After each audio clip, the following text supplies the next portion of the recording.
Hi guys, this is Naman Kaushik and welcome to my YouTube channel. आज की video में हम बात करेंगे एक बहुत ही इंपॉर्टेंट टॉपिक पे जिसका नाम है रेज्यूमे प्रिपरेशन। हम हर जगह रेज्यूमे भेजते रहते हैं, रिजेक्शन ईमेल्स आते रहते हैं, हमारा रेज्यूमे कभी शॉर्टलिस्ट ही नहीं होता है और कभी हमें इंटरव्यू के लिए कॉल आता ही नहीं है। सो क्या छोटी छोटी बातें हम अपने रेज्यूमे में इंक्लूड कर सकते हैं जिससे शायद चांसेस बढ़ जाए कि हमें इंटरव्यू कॉल्स आए। सो वीडियो एंड तक जरूर देखना, शायद कुछ वैल्यूएबल टिप्स आप लोगों को सीखने को मिले। Let's get on with the video. चलो, क्या लिखना है हमें रिज्यूमे वो तो हम बात करेंगे। सबसे पहले हम एक ऑफ द टॉपिक बात करते हैं कि अपना एक लिंक्डइन प्रोफाइल बनाओ। अगर है तो उसको मैनेज करना सीखो और अगर नहीं है तो एक लिंक्डइन प्रोफाइल बनाओ और एक अच्छी सी फोटो खिंचाओ अपनी जो प्रोफेशनल लगे। ऐसा नहीं कि पहाड़ पे खड़े हो, बीच पे खड़े हो, थोड़ा प्रोफेशनल टी शर्ट में भी खिंचा सकते हो, पोलो टी शर्ट से इज ऑल गुड, बट थोड़ा प्रोफेशनल लुक आए कि लगे कि बंदा वर्किंग प्रोफेशनल है। अब बात करते हैं रिज्यूमे में लिखना कैसे स्टार्ट करना है हमें। सबसे ऊपर रिज्यूमे का जो टॉप रहता है उस पर अपना नाम लिखेंगे और अपनी कॉन्टैक्ट डिटेल्स। राइट से कॉन्टैक्ट डिटेल उसका ये मतलब नहीं आप अपना एड्रेस वहां पे रख दे, पूरा स्ट्रीट ये पिन कोड हो, भाई कोई नहीं पूछता।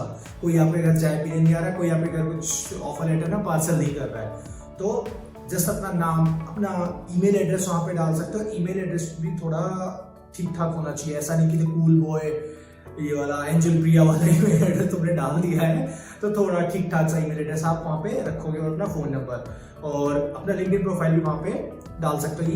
ये सारी चीजें on the top of the resume जानी चाहिए। तो अब आपने अपने कॉन्टैक्ट डिटेल्स डाल दिए, नाम डाल दिया ऊपर। अब बात आती है उसके नीचे हम कैसे स्टार्ट करें। कई लोग ऑब्जेक्टिव या समरी वहाँ पे लिख के चलते हैं, तो आई डोंट थिंक कि ऑब्जेक्टिव का वहाँ पे कोई यूज होता है। सबको पता है आप रिज्यूमे अपना सबमिट कर रहे हो तो आपको जॉब या इंटर्नशिप वहाँ पे चाहिए। So there is no use of putting any objective like I aspire to be this kind of engineer, I aspire to be this, so no need of that. हाँ, आप वहाँ पे अपनी समरी जरूर डाल सकते हो, जैसे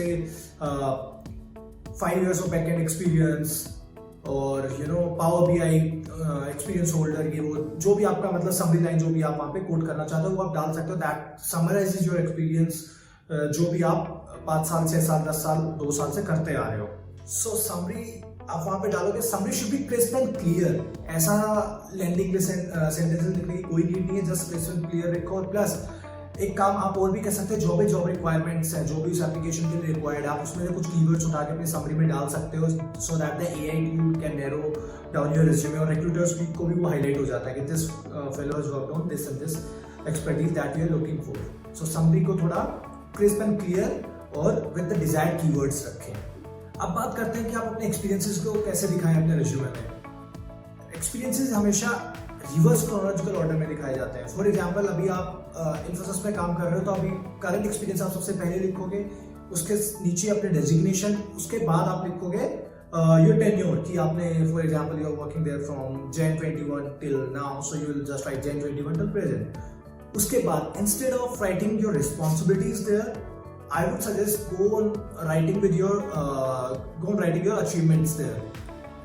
क्योंकि रिस्पॉन्सिबिलिटी जो है आपकी वो तो हर जॉब के साथ आती है, वो तो आपको करना ही है, but what you achieve out of those responsibilities matters more to the recruiters कि what X factor this guys bringing to the table.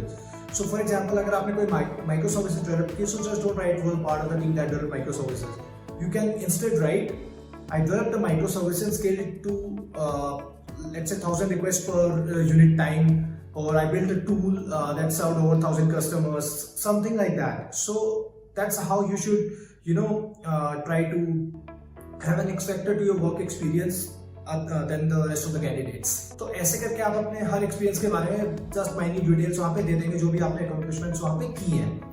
Now experience part is done. Now coming to the tech stack that you work on. सो उसके लिए different resume templates हैं, या कैसे आप tech stack को specify कर सकते हो अपने रेज्यूमे में। उसके लिए अलग से तुम्हें मतलब वर्टिकली स्पेस लेने की जरूरत नहीं है। तुम साइड में 2 कॉलम रेज्यूमे तुम ले सकते हो, 3 कॉलम रेज्यूमे तुम बना सकते हो। इसमें साइड में स्पेस होता है कि तुम अपना टेक्निकल एक्सपर्टीज का जो भी होता है वहाँ पे डाल सकते हो। For example, you put in Java, you can put Java there, DSA, problem solving, data analytics, और CSS front end Bootstrap, whatever you want to put there, you can put just on the column space for tech stack. उससे फायदा क्या होता है, जब recruiters बहुत सारे resumes आते हैं उनके पास ऑफ कोर्स, तो जब वो आपका वो रिज्यूमे शॉर्टलिस्ट करने जाते हैं तो कीवर्ड से सेलेक्ट करते हैं। For example, they want someone with Spring Boot experience, so Spring Boot वहां पे डालेंगे and then your resumes will be can be highlighted by the AI tool there. और वो देखेंगे कि टेक स्टैक पूरा रिज्यूमे पढ़ने के बजाय या तो वो समरी पे पढ़ेंगे, देखेंगे ओके इसके रिज्यूमे में लिखा है कि स्प्रिंग बूट पे काम किया है, इसने डेटा एनालिटिक्स पे काम किया है, that is what match your requirement. So let's discuss his profile in more detail. So उससे ये फायदा होगा. So आपने अपने टेक्स्ट वगैरह डाल दिए, so now you're good with the most of the stuff on the resume. Now comes the part where we give our graduation details or schooling details. So अगर आप एक्सपीरियंस हो, आपको 4-5 साल का एक्सपीरियंस हो चुका है, तो आपको शायद स्कूल डिटेल डालने की कोई जरूरत नहीं है. Nobody cares कौन से स्कूल से आप पढ़े, what grades you had.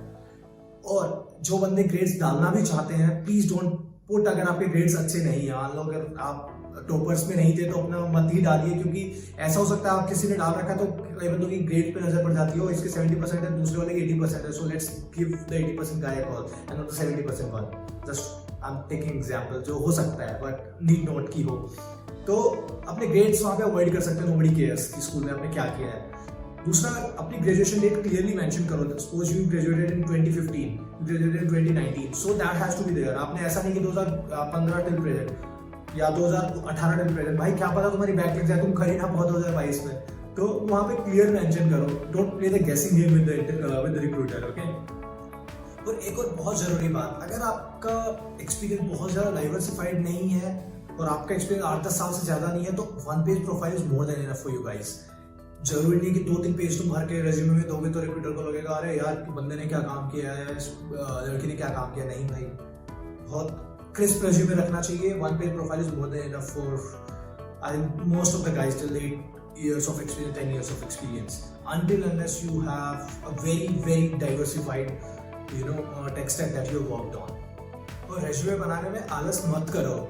जरूरी नहीं है हर प्रोफाइल पे तुम उठा के एक ही रेज्यूमे चिपका दे रहे हो, उससे भाई कुछ भला नहीं होने वाला है. बेटर है कि हर जो भी तुम जॉब आईडी के लिए अप्लाई करना चाहते हो उसमें देखो कि उन्होंने क्या डिमांड ऑफ द जॉब है, और वहाँ पे उसमें से कीवर्ड्स उठाओ और अपने रिज्यूमे को उस तरह एडिट करो, मैनिपुलेट करो थोड़ा, जिससे जब एआई टूल उस जॉब आईडी के लिए रिज्यूमे शॉर्टलिस्ट करेगा तो उन कीवर्ड्स के थ्रू तुम्हारा रिज्यूमे शॉर्टलिस्ट हो जाएगा और रिक्रूटर की नजर तुम्हारे रिज्यूमे पे पड़ेगी. हाल ही रिक्रूटर के पास देखने के 5 से 7 सेकंड्स होते हैं कि एक रिज्यूमे में देखने के लिए. तो वो बेटर रहेगा कि तुमने अगर उसको as per the job requirement पहले ही एडिट किया हुआ है और रिज्यूमे सूट कर रहा है उस प्रोफाइल के लिए एज इट इज. और एक लास्ट लेकिन सबसे जरूरी बात, हमेशा अपना resume first name and last name के साथ सेव करें, क्योंकि आपके सिस्टम में वो एक ही रिज्यूमे है, लेकिन जहां पे आप फॉरवर्ड कर रहे हो, जिस भी रिक्रूटर को आप दे रहे हो, वहां पे रिज्यूमे 1, रिज्यूमे 2, रिज्यूमे 400, पता नहीं कितने रिज्यूमेस पड़े हैं. तो इनकेस अगर वो आपको रिज्यूमे उसको इंटरेस्टिंग भी लगता है, लेकिन फिर भी वो आपको बाद में सोचे कि चल लेट्स कॉल दिस कैंडिडेट, तो ढूंढ नहीं पाएंगे, तो प्रॉब्लम होगी. सो बेटर है अपने नाम के साथ उस रिज्यूमे को सेव करें और हमेशा पीडीएफ फॉर्मेट में सेव करें. Don't save it in docx format, क्योंकि you don't know what the recruiter's machine is. Format mess up हो ही जाता है डॉकएक्स में, और PDF is universally acceptable. So हमेशा पीडीएफ में सेव करें और हमेशा फर्स्ट नेम और लास्ट नेम के साथ सेव करें. सो गाइस, अगर अभी तक रिज्यूमे नहीं बनाया तो भी जो भी मैंने अपने एक्सपीरियंस से आपको बातें बताई, उनसे उन पॉइंट्स को देख के रिज्यूमे अपना अच्छा सा बनाओ and start applying to the company, start preparation as well. और बाकी अगर वीडियो पसंद आया तो like the video, subscribe the channel and share the video as much as you can. So thanks guys.